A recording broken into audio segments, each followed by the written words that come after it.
Hello guys, welcome back to my channel. आज मैं आपको बताऊंगी फॉर्मेशन ऑफ यूरिन, यानी हमारी बॉडी में यूरिन का फॉर्मेशन कैसे होता है उसके बारे में हम डिटेल समझेंगे। स्टार्ट करते हैं अपनी वीडियो को। सबसे पहले हमें डायग्राम को एक बार देख लेते हैं।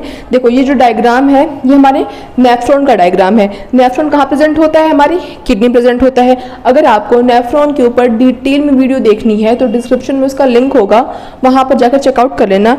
आज की वीडियो में हम नेफ्रॉन के बारे में नहीं, आज की वीडियो में हम कि यूरिन कैसे बनता है उसके बारे में बात करेंगे। नेफ्रॉन कहाँ प्रेजेंट होता है? किडनी में। और हमारी किडनी में मिलियंस ऑफ क्या प्रेजेंट होते हैं? नेफ्रॉन्स प्रेजेंट होते हैं, जो कि हमारे ब्लड को फिल्टर करने का काम करते हैं। अब जब ब्लड को फिल्टर कर रहे हैं तो हमारी बॉडी में बहुत सारे टॉक्सिक प्रोडक्ट प्रेजेंट होते हैं, तो उन्हें सब फिल्टर करके हमारी बॉडी से वेस्ट को बाहर करते हैं, जो कि वेस्ट मेनली क्या होता है? यूरिन होता है। तो पढ़ते हैं क्या लिखा हुआ है। देखो, कह रहा है कि waste excreted from the human body mainly in the form of urine, की जो हमारी बॉडी से वेस्ट होता है, जो कि एक्सक्रीट होता है, यानी कि निकलता है mainly in the form of urine. ठीक है, फिर कह रहा है human urine include 95% of water and 5% of solid wastage, कि जो ह्यूमन का यूरिन होता है उसके अंदर 95% क्या होता है? वाटर होता है, और सिर्फ 5% ही क्या होता है? सॉलिड वेस्ट, जिसके अंदर यूरिया, अमोनिया, ये सारी चीज़ें आती हैं। तो इससे आपको पता चल रहा होगा कि पानी हमारी सेहत के लिए, हमारे स्वास्थ्य के लिए कितना ज़्यादा ज़रूरी है अपने आप को प्योरीफाई, टॉक्सिक फ्री करने के लिए। क्योंकि हमारी बॉडी से वेस्ट क्यों निकल रहा है? क्योंकि हमारी बॉडी के लिए वो टॉक्सिक प्रोडक्ट है, हमारी बॉडी में इकट्ठा होना वो अच्छी बात बिल्कुल भी नहीं है। इसलिए हमें ज़्यादा से ज़्यादा पानी पीना चाहिए, ताकि जो टॉक्सिक प्रोडक्ट है हमारी बॉडी में वो हमारी बॉडी से बाहर निकल जाए। आप अपने यूरिन के कलर को देख के बता सकते हो कि कहीं आप डिहाइड्रेट तो नहीं हो। मेनली जो नॉर्मल यूरिन होता है वो वाइट कलरलेस कह लो आप, से लाइट पेल येलो के कलर का अप्रॉक्स होता है। अगर आपकी यूरिन का कलर ज़्यादा डार्क है तो मतलब कि आपकी बॉडी में पानी की कमी हो गई है, आपको ज़्यादा पानी पीना चाहिए। ठीक है, तो देखो लिखा हुआ है कि it is produced by the nephron which is structural and functional unit of life, कि जो यूरिन होता है वो किसके द्वारा, किसके थ्रू प्रोड्यूस किया जाता है? हमारे नेफ्रॉन के थ्रू, जो कि structural and functional unit of kidney होता है। तो नेफ्रॉन बहुत ही इंपॉर्टेंट रोल प्ले करता है हमारे ब्लड को प्योरीफाई करने में भी, फिल्टर करने में भी, और यूरिन के प्रोडक्शन में, फॉर्मेशन में भी। ठीक है, फिर देखो लिखा हुआ है कि formation of urine include mainly 3 process. क्या है कि जो हमारा यूरिन है उसको बनने में मेनली वो 3 प्रोसेस से होकर गुजरता है। कौन कौन सा प्रोसेस है? ध्यान से देखो, glomerular filtration, reabsorption and secretion. इन्हीं तीनों प्रोसेस से गुजरने के बाद आपका यूरिन बनता है और आपकी बॉडी से वो बाहर आ जाता है। सबसे जो पहला प्रोसेस है वो क्या है? कह रहे देखो, ग्लोमेरुलर फिल्ट्रेशन। ग्लोमेरुलर फिल्ट्रेशन को हम अल्ट्रा फिल्ट्रेशन भी कहते हैं। ऐसा इसलिए कहते हैं, अभी आपको समझ में आएगा। सबसे पहले देखो लिखा हुआ है, blood is filtered in a such a way that all the constituents of the blood reach here and filtered except proteins.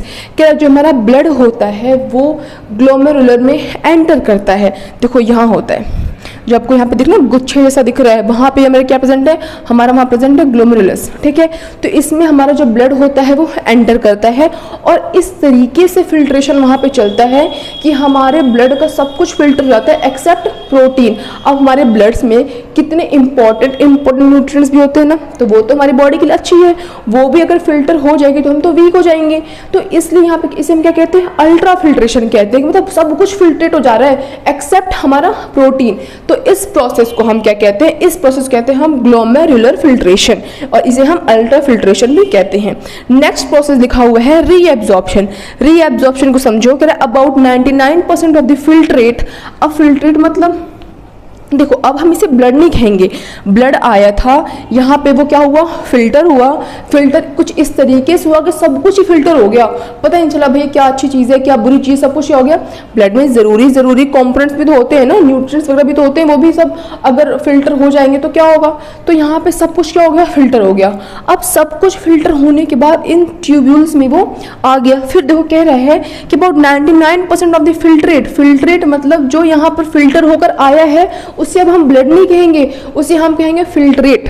मतलब ब्लड से जो कुछ फिल्टर हुआ और फिल्टर होकर इस बोमेंस कैप्सूल के थ्रू यहाँ पे आ रहा है, उसे हम क्या कहेंगे? फिल्ट्रेट। तो कह रहा है कि about 99% of the filtrate which is filter is reabsorbed by the renal tubules, कि जो यहाँ पे फिल्टर हुआ था यानी कि फिल्ट्रेट, ठीक है, उसका 99% हमारी बॉडी वापस से क्या कर लेती है, रीएब्जॉर्ब कर लेती है। क्यों?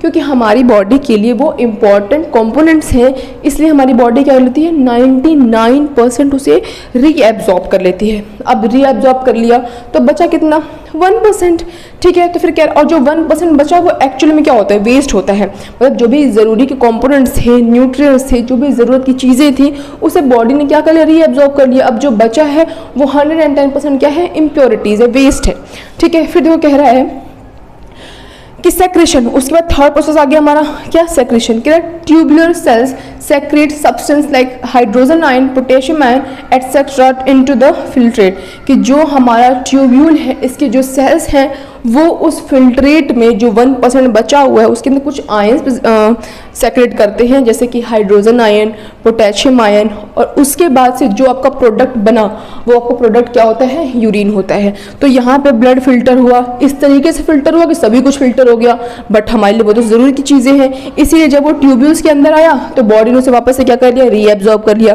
कितना रीएब्जॉर्ब करा, 99%। कितना बच गया, 1% फिल्ट्रेट। अब उस 1% फिल्ट्रेट में क्या हुआ, जो ये ट्यूब्यूलर सेल्स थे वापस से कुछ आयंस उसके अंदर सेक्रेट कर देते हैं। कौन कौन से ion, hydrogen ion, potassium ion, ठीक है। फिर उसके बाद से जो प्रोडक्ट हमारा बना वो हमारा क्या है, यूरिन है, ठीक। अब वो यूरिन कहाँ जाएगा, इस कलेक्टिंग डक्ट में। अब आपको देखो यहाँ पे कुछ इस तरीके का स्ट्रक्चर दिखाई दे रहा होगा। इसका मतलब क्या है कि हर नेफ्रॉन का एक एक अलग अलग ट्यूब कलेक्टिंग डक्ट नहीं होता है।